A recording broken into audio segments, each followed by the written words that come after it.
This is a Silmarillion podfic of Maglor Goes to Tea by Solitary Bird, read for you by Solitary Bird.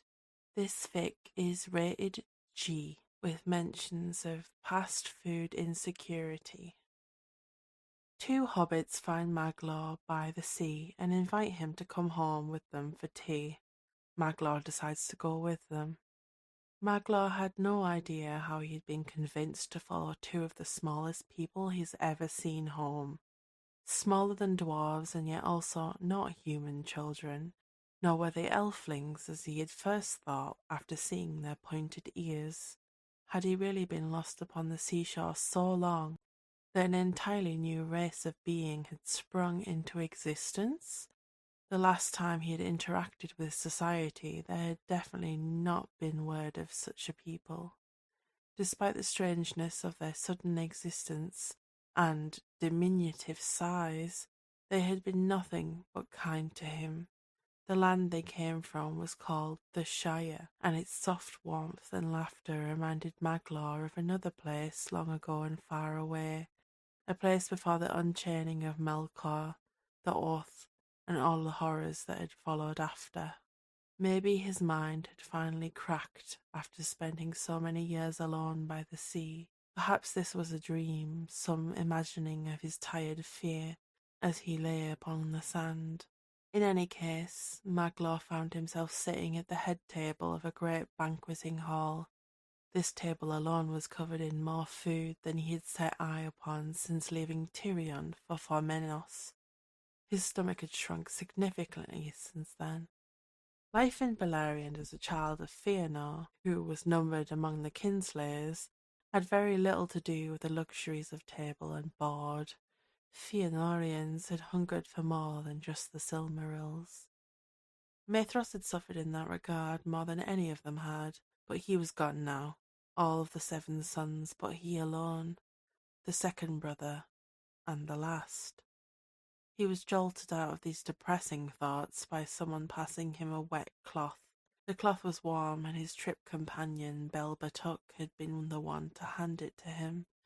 "Begging your pardon, Mr. Maglor, elf sir, I'm not saying that your hands are dirty, only you haven't had a proper chance to ready yourself for the welcoming meal. My cousin Belladonna always did used to say elves wash themselves if so much as a speck of dirt gets on them before a meal, and I didn't want you to feel uncomfortable sat before a meal as you are." She looked profoundly nervous. One hand was holding a decoratively patterned ceramic basin filled with steaming scented water, and the other she was drying off on a deep green-coloured leaf-shaped apron.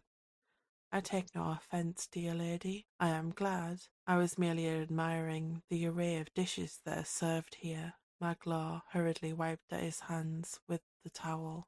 To his dismay, they were indeed rather dirty. It had been some time since he had thought of his cleanliness at meal times.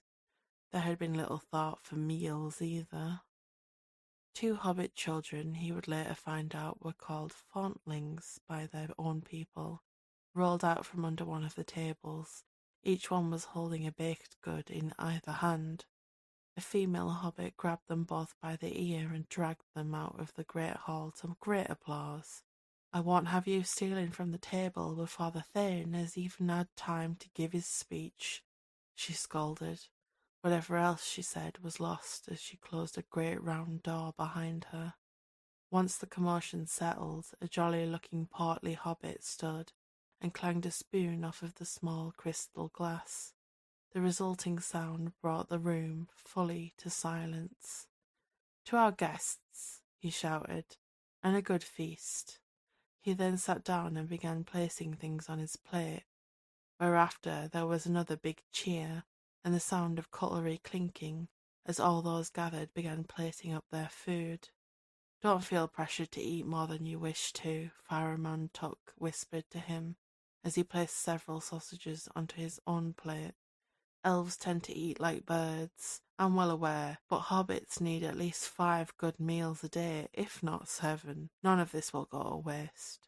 Here Faramond gestured to the heavily laden table and its abundant food. 7 meals a day? Maglor couldn't help but ask in horror. There had been times, even after the founding of Himring, where it hadn't been uncommon for he and his men to go 7 days without food. Yes, it always does shock outsiders, but that is how we were made. There's naught that can be done about that. Pharamond chuckled as he started ladling soup into a small bowl. I mean, no disrespect, Maglor rushed to explain. It felt like his shock might have stepped over into disrespect without his knowledge. Oh, worry yourself not, Mr. Maglor. You meant no harm, and as I said, elves as I've experienced 'em can last a long time on very little. That was certainly true. Mathros had survived chained to the slopes of Thangorodrim for 30 years, by some miracle sustaining his body on rainwater and the moss that had grown upon the rock around him. But he would not think about such dark horrors of the past when against all odds he was once again surrounded by light and music. Someone had picked up a fiddle and was playing a jolly tune upon it, not loud and fast enough to dance to, but pleasant and festive enough to cheer the feast. Is this all the hobbits gathered here? Maglor asked, for the hall was filled with many people. All hobbits, nay, laughed Pharamond. This is only my kin, and even then it's not all of them. Maglor's face must have been very shocked, for the hobbit who appeared to be their leader, and whom they called the Thane, leaned over to them from his other side. Now, Pharamond, what tales have you been spinning to scare our guests so? Uncle Fortinbras, I merely told Mr. Maglor that all gathered here are our family, and not all the hobbits in the Shire. I see. That would be surprising to an elf that does not know us as a people. I'm told it's very uncommon for elven families to have more than one child. Lord Elrond has 3 children. Maglor choked on the apple cider that someone had kindly poured for him when he was distracted. Elrond. There is a name that he has not heard of, nor allowed himself to think of, in centuries. Little Elrond, who had cowered away from them in the tower where they had been abandoned, gripping Elros's hand as if he had known then the fates that lay before them, afraid to lose him too. That he does. But the first were twins, if I'm remembering correctly. I'm sure Belladonna said something about them being twin boys. The third's a girl, but she's away living with her mother's mother. Tidings of Elrond had not been what he would have thought this meal would contain. His boy was now more than fully grown, married and with children of his own. My parents had more children than that. There were 7 of us at one time. Personally, I think my mother and father were going for some sort of elven world record. The words come leaping out of his lips before he can stop their rush. It's incredibly stupid to give away so much about himself. The only elf with sanity questionable enough to father 7 children was Fëanor. Not that his mother hadn't been the main architect of that plan. Neither Pharamond nor Belba had reacted to his name. The Thane's face showed no sign of recognition either. If they knew Elrond, and knew him well enough to know his children, if they had a strong relationship with his former foster child, then Maglor would not be safe here.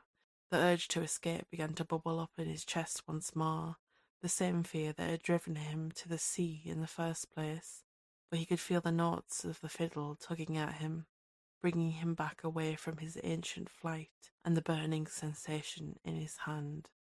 This spoke of friendship and of safety, joy and belonging. His heart twanged in time to the beat an old-up hobbit was playing on a pair of spoons.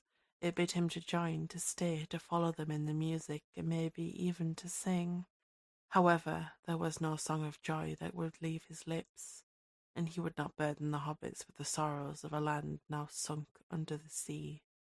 The time for Maglor's music had long passed. Chapter 2. Just a little bit more Maglor in the Shire.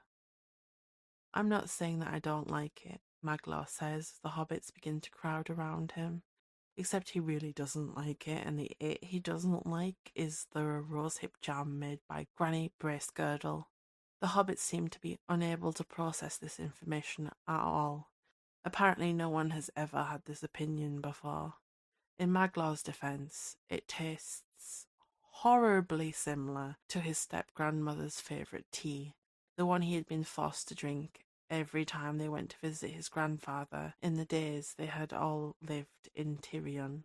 Therefore, the flavour itself is linked with some of his least favourite pre-oath memories.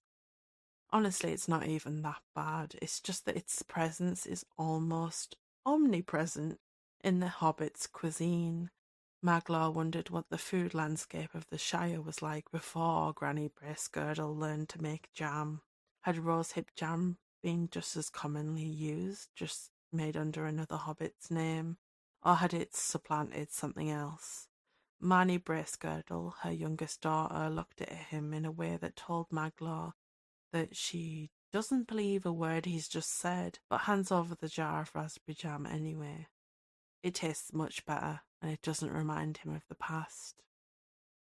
Author's note: if anyone would adopt Maglor, it would be the Hobbits. The end. Thank you for listening.